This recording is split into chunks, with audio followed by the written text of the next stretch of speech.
Happy Sunday, everybody, and welcome to another Hog Hoops Report. That is Kevin McPherson. I am Jacob Morris. And Kevin, we've got a lot to go over this week. We're going to talk draft stuff. We're going to talk some extensions for some pro Hogs, as well as Nolan Richardson to wrap up the show. But let's hop right into it and start with the NBA draft. We've been talking for weeks about, we had an idea of where Adou Thiero would fall. You talked about where maybe you expected him to go. It ends up being number 36 to the Lakers. They trade up and go and get him. Mm, It falls about right in the range where we talked about. And yeah. it's an intriguing spot in a lot of ways for Adou to go, just from the standpoint that immediately you think, wow, oh my goodness, this is a guy that played at Arkansas last year. He's going to be playing with LeBron and Luka next year, right? That's fun. But it's also just interesting from the standpoint that, Lakers GM Rob Pelinka, he had a kind of lengthy interview session talking about the pick. And he talked about why they were so aggressive, and he was pretty adamant that the scouting department with LA viewed Adou as a first round talent and felt that they needed to go up and get him in that spot. What were your takeaways from Adou finding a landing spot in LA, and what do you think that's going to kind of look like next year? Yeah, I mean, here's a guy that you look around the league, they really most teams now are coveting these 3 and D wing types, jumbo wing. I think out of shoes, the NBA measured him at 6'6", but he's going to play in shoes, so 6'7" plus, but powerfully built, super athletic, got a motor, really good defensive instincts, and really good defensive versatility. So it starts there. That's what makes him coveted. But then when you start comparing him to other guys, maybe not the most skilled guy, but arguably the best package of body, strength, and athleticism in this draft, and arguably one of the top defenders in this draft when you look at the versatility. So, when you look at the Lakers and you talked about how they prioritized him, that's pretty clear. I think if not for the knee injury and he continued to do what he was doing at the end of the season through the postseason, he probably does end up being a first round pick, probably late first round. But I think that probably, I won't say scared teams off, but it just moved him out a little bit in terms of how they saw him as a value. And so at this point now, you're drafted. Nobody cares where you were taken. Now it's about what are you going to do? Hmm. The Lakers were the 3rd seed out of the Western Conference, which was a brutal league. Obviously, a playoff team got upset in the first round by Minnesota. But the point is that the Lakers are pseudo rebuild mold in the sense they went and got Luka and going to make him the face of the franchise moving forward. LeBron James just today was announced he exercised his player option for over $50 million, so he'll be back with an eye on the future. Maybe he won't be there much longer, but you're going into a situation on a playoff team, and who knows how much time Adou spends in the G League, how much time he's actually helping the Lakers out. Probably going to get some run as a rookie. It's a long season. And you got guys like LeBron James, Dorian Finney-Smith, who plays the same position, a veteran who's been around forever. Remember, he had a great run with the Dallas Hmm. Mavericks. He's testing the free agency waters right now. LeBron's not getting any younger, playing in that point forward, that 3 spot. So there may be some moments for Adou, depending upon how he acclimates. But I think it's a great culture fit as well. When you look at Lakers going after those guys that can give you those wow top 10 sports center kind of plays, we know Adou Thero's good for several of those if he's healthy. Absolutely. I think it's interesting you make that point because when Palenka got asked about potential fit, he mentioned exactly that. When you talk about highlight plays, he said this is a guy that, you think Yeah. about has the athletic capability to be in the corner off a Luka drive, back cut, and catch a lob. And for me, that's just exciting to hear an Arkansas player talked about like that, right? It's fun Yeah. to, see guys get that opportunity. But you hit the nail on the head from the standpoint that in the second round, you're looking for guys with high upside that, they're not dead set that this is going to be an all-star, but you're looking for traits and, things about a player that you could project to improve. And you hit it. Palenka also said, I think the exact quote I got it pulled up here was, you could really see a vision for him being one of those elite physical athletic wings that are necessary to winning in the league. And you said it Yeah. when you watch the NBA finals and you watch the NBA playoffs, those are the guys that make the difference for these teams. The guys that are able to make a difference on the defensive side of the ball, add athleticism on offense, and really play and be flexible with matchups defensively. That's something you could see Adou thriving in with this team. Yeah. And if you think about his ceiling as an offensive player, I mean, it's going to be a 4th or 5th option in what you Mhm. do. he's gonna get his in transition hustle plays, offensive rebounds, slash into the basket. And you remember you got gifted scorers and passers in that on that team, both of LeBron and Luca. So Mhm. you're going to benefit a lot with other guys' creation. It's the defense, man. That's the physicality, those kind of things. Again, that's where his calling card is. And as they continue to develop him at this level, the idea is he'll become a competent 3-point shooter because he's going to get left alone Yeah. as defenses scheme to take away the great players. Guys like Adou find themselves all alone out there behind that 3-point line, whether in a corner or moving on the perimeter as other players shift and move. He's left wide open, and so he's going to have to. The hope is he's somewhere between 33 and 35% at some point as a pro with a line that's further out the college, and we know, that wasn't really his forte as much as he improved production wise in his third season relatives to year 1 and 2 at Kentucky. Big productive year 3. It wasn't so much about the soft skills, shooting, from the perimeter, ball handling. Those are things he'll get better and better because the strengths are the strengths. Mhm. And a ton of teams can use what he brings when you look at the strengths. The other stuff, they'll probably be a little bit patient with him and help bring him along as he gets more efficient and effective as a shooter. I'm glad also you brought up Dorian Finney-Smith turning down that player option from the standpoint that I Yeah. think obviously LA would like to bring him back. There's not going to be a lot of teams that are going to be able to pay him a lot of money. I think maybe it was just a chance to leverage. Hey, I started 20 games here last year, Yeah. get a longer term contract in LA.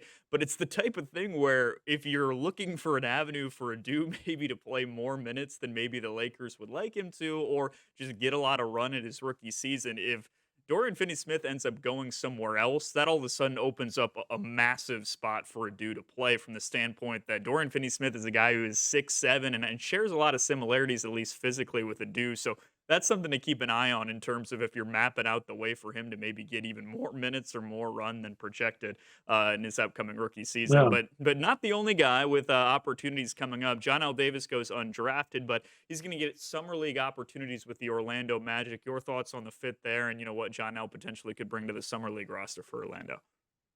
Well, he goes back to Florida, right? Yeah. Spent his career at Florida Atlantic before coming over to Arkansas, and he's back in the Sunshine State. He was the second. He was the second leading scorer in the Portsmouth Invitational Tournament for seniors right after the completion of the college season. That's really a platform to showcase for the G League and the NBA and getting opportunities. So he helped himself there. Nelly's a guy that's got plus defensive stuff. He's not the greatest athlete, and some of his skill, you maybe question a little bit. But I think Nelly's got a path to the NBA. I'm not sure how long that takes. Certainly, the opportunity to play in the summer league is an opportunity to go showcase and maybe earn a two-way deal. We've seen past Razorbacks do that didn't get drafted, and you weren't even sure that they were good enough maybe to compete and get a two-way deal until they went and proved it. Daryl Macon, Mason Jones, some other guys that come to mind, Stanley and Moody. There have been plenty. Ricky Council the fourth, who ended up getting a 4-year deal as a rookie after Yeah. proving himself initially going back and forth with the G League and the Philadelphia 76ers. So there's no shame in going this way, and it's a positive that he's got this as opposed to being on the outside looking in and not having the summer league experience. I mean, we just mentioned Adou Thiero being drafted early second round. He'll be in summer league action starting Saturday, less than a week now. And that California Classic, it's before the big one, the Las Vegas Summer League, but it's one of the first smaller, there are two other events, one in Utah, Salt Lake City Classic, the California Classic. The Lakers will play in that in San Francisco, but that starts Saturday, July 5th. But we're going to see both of these guys in summer league action. We might see Jordan Walsh in summer league action. I expect we will. We mentioned Ricky Council the fourth. He might be back in summer league ball and going it before year 3 in the NBA. And I would even rule out a Nick Smith Jr. with Charlotte back in summer league play. So we're going to get a chance to put eyeballs on multiple Hogs, but it starts with these incoming rookies, Adou Thiero and Nelly Davis. But what you asked me a little bit about Nelly, I think he's a guy that can find his way because he's a competent shooter from distance. Uh, you'd like to see his shot creation craft improve a little bit, but now he's going to be focused solely on the pro game, Mhm. and he can get better. He can get better in those ways. And again, I think he's got traits to be a plus defender. Who can he guard? I mean, it's 6'4", two guards. Can he sit down on a one? Is he switchable? Those are the kind of things we're going to learn more and more about. And then his instincts as a team help defender, learning all the concepts and what's expected. All of those things will factor into how much impact he can have. The path to G League probably seems more likely right now in the short term for him than the NBA.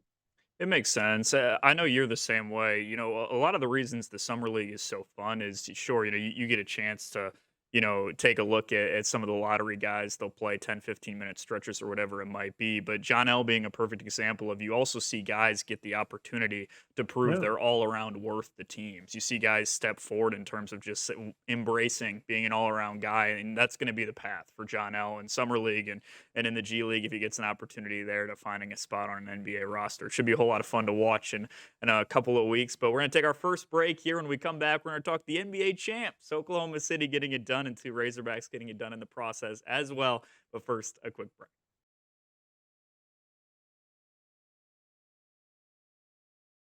All right, back here on the Hog Hoops Report, Kevin McPherson and Jacob Morris with you. And Kevin, 1 week ago, about 4 hours after we recorded our segment, because that is generally Um, how it goes, Jaylin Williams and Isaiah Joe taking home an NBA championship. Two Fort Smith guys, two Razorbacks. Pretty kind of awesome Cinderella story when you tie all that together.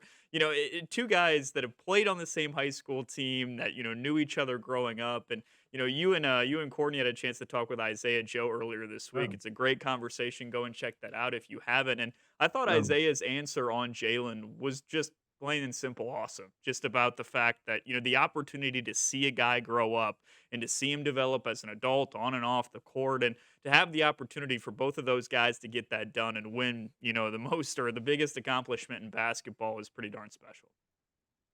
Yeah, they were teammates when Isaiah was a senior and Mhm. Jalen was a sophomore at Fort Smith Northside, and they made it to the 7A state title game. Unfortunately, they ran into North Little Rock, which is a loaded charging Wildcats team featured by Moses Moody, who's in the NBA, who ended up getting MVP honors of that title game. It was a battle. And Isaiah had won a state title the year before without Jalen as a junior. So he tasted, but the NBA level, look, when Jalen was drafted was the same time that Isaiah was let go by Philadelphia, was waived, and Oklahoma City signed him to a free agent deal. So they came in the same year with the Thunder. And it was an organization that was a bottom feeder in the NBA. And the first year they were together there, they both contributed to a team that was basically a 500 team and a play-in team. And you started to see where this could go. I don't think anybody envisioned the kind of season and the end result that organization had. It's one of the greatest NBA seasons ever.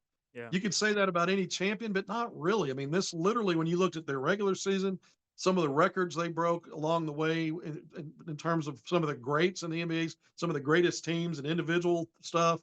And to be part of that, and they weren't just along for the ride, riding coattails. These guys factored in big when you looked at the regular season and their roles, most of the playoffs, key games in each series of the playoffs for the most part, even the finals at times. And so you don't have to be the man to be one of the key Yeah. ingredients to why teams get over that finish line first. Man, what a story. I mean, all that connectivity growing up in the same city, going to both be Razorbacks. They both have relative success there. Not teammates there, though. They Yeah. were for about 2 weeks when Isaiah Joe did a U-turn back into the NBA draft during COVID. It was a weird time. So that was during the offseason. They in the practice facility together for, like I said, about a cup of coffee, a cup of Joe, if you will. And then Joe was out. But man, what a story. One of the things I really liked about that interview was with Isaiah was talking about that parade and being on the float, Mhm. and then all the, he got his steps in that day. But there were, anywhere between, you've heard different reports, 500, 800,000 fans that showed up for that. But the folks that I know that were there for that are related to these players, this family members, they describe this as one of the top 3, 4, 5 experiences in their lives. which is pretty cool, right? I mean, winning a title for the player is one thing, but the family members, all that's embraced as part of that. And then Jay Will, big news about him as well. I hope we get to Yeah. talk about here that just came out at right, a few days after the championship. Yeah, yeah, it's a great segue there. Jay Will signing an extension with the Thunder, 3 years, 8 million annual value, 24 mil, and it's a great segue because Kevin, I need your help in just convincing people that don't watch basketball of the importance of Jaylen Williams. We've talked about it extensively. I think a lot of people they don't realize that basketball is a matchup game, right? So the Thunder are a Right. small market team, and for a lot of people, the first that they saw of the Thunder this year was the NBA Finals. And Jaylen Williams didn't play much, 3 points, 3 rebounds, average throughout, just kind of got in mop up time. And for a lot of people, then they see 8 mil per year, a team friendly deal for the Thunder, and they say, why are you paying Jaylen Williams that? And they don't realize the importance of this guy in the regular season. And then even you look two series earlier against the Nuggets when this guy was defending the best player in the world and doing a really darn good job against Nikola Jokic, holding him to 30-something% shooting when he was the primary defender.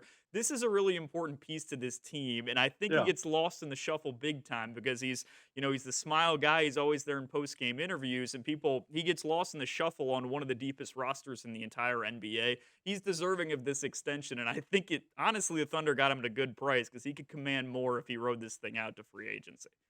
There's no doubt. He had one more year on his rookie Yeah. deal. And when teams value a player, they want to go ahead and get it done and not put themselves in a position where they can't get something out of it and they lose a guy and they don't get something back. But they won't do that if it's somebody they don't want to keep at long term. And so, and then that, it is actually a team friendly deal, $8 million a year. If he doesn't agree to this, who knows what they do? But in a year's time, he could get more on the market. And he's the kind of guy, depends on the organization. Not everybody's playing at the highest level like Oklahoma City is. He might be a starter for some teams, or at least, a heavy duty unit guy playing more minutes. And so, yeah, it's a team friendly deal. That the 8 million a year is probably a bargain for Oklahoma City, but it's also good for Jaylen because it's stability, just like it is with Isaiah. It's close to family who are right there in Fort Smith. That's 2.5 hour drive Hmm. for them to go to games and be close to, so the whole thing makes sense. And, there's it's good for both sides, but there's no doubt that the dollar figure, Jaylen Williams is not robbing anybody. He's not getting away with, he's not this is a thing where to me, it's more of a team friendly amount than it is. Well, there's plenty of positives for Jaylen as well in this. So I don't want to shine any negative light on it and saying he's not getting enough. Let Goldilocks, it's just right, Yeah. so this is good for him and good for the organization.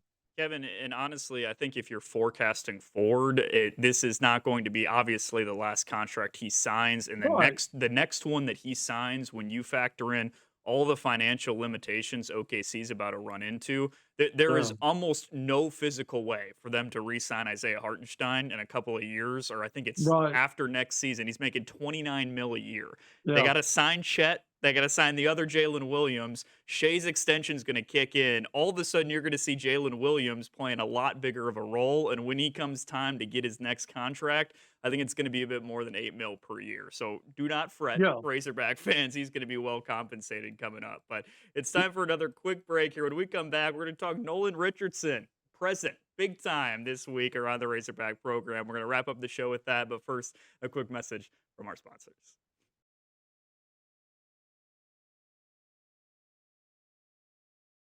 Back and wrapping up shop on the Hog Hoops Report. And Kevin, we teased it before the break there. We're going to talk Nolan Richardson. We both have talked extensively about how awesome it's been to see Cal embrace Nolan. No different this week. The two going out to dinner, Nolan coming in, and Coach Cal posting a picture on social media about the two at dinner as well. But the Nolan coming in to see the team practice as well. It is great to see him continue to be a part of this program, and it's great to see Cal continue to embrace him as such. Yeah, and they went through those, I guess, those 20 suicides and 20-minute drills, and Nolan was there to watch that. Look, Nolan had his guys run, and then run some more. That's what his practices were like back in the day. Bud Walton Arena, that's where they practiced, and it was open. I lived in Fayetteville. I was a junkie. I was in there every day. So I saw and his teams were well conditioned. It's how they the 40 minutes of hell and how they Yeah. outlasted teams. So there's no better guy to have than a Hall of Fame coach, the GOAT at Arkansas coaching, an innovator in college basketball in the building Mhm. on the day where they're going through that gut wrenching work. And for Nolan to have a voice in there, he didn't just attend. He once again spoke to the team. And then when the basketball program puts out these videos of him and his speeches, I hope they do this again because they're very um, there's just a different level when it's Nolan Richardson because the fan base remembers his voice and how strong it was and how good his teams were. And to hear it again just resonates. And Calipari embraces it. There's no ego there. You see him at dinner, they're hugging, holding hands. I mean, and then you've got him in practice and saying, okay, coach, give us some words of wisdom, which he always does. I mean, I think it's great for the program. You've got two Hall of Fame coaches. It's incredible, in my opinion, in terms of how you want to not sustain a really good culture, but continue to build on it. It's the things you do brick by brick. Not talking about shots. You don't want to shoot too many bricks. We're talking about a foundation for a program, but you just keep building on that because it's already strong. But having Nolan in a lot makes a lot of sense to me. Yeah, it's the understatement of the century to say he's a fantastic resource for the program and for all of the players. But I'm with you. I hope we get some access to, his speech, his conversations with the team, because last year it was Mm. clear how much the players valued that. They talked about it as well. And when you talk about continuing to build on this group, that would be just another aspect of you bring in that type of resource. It's beyond helpful for these guys. Yeah, and here's the thing about that. You can never have enough smart people in the room. The smartest people will say, I don't want to be the smartest guy in the room or necessarily the best in the room. Let's not make this about ego. Let's make this about what makes sense. We're trying to add value every single day to the player's experience so that we can build a winner.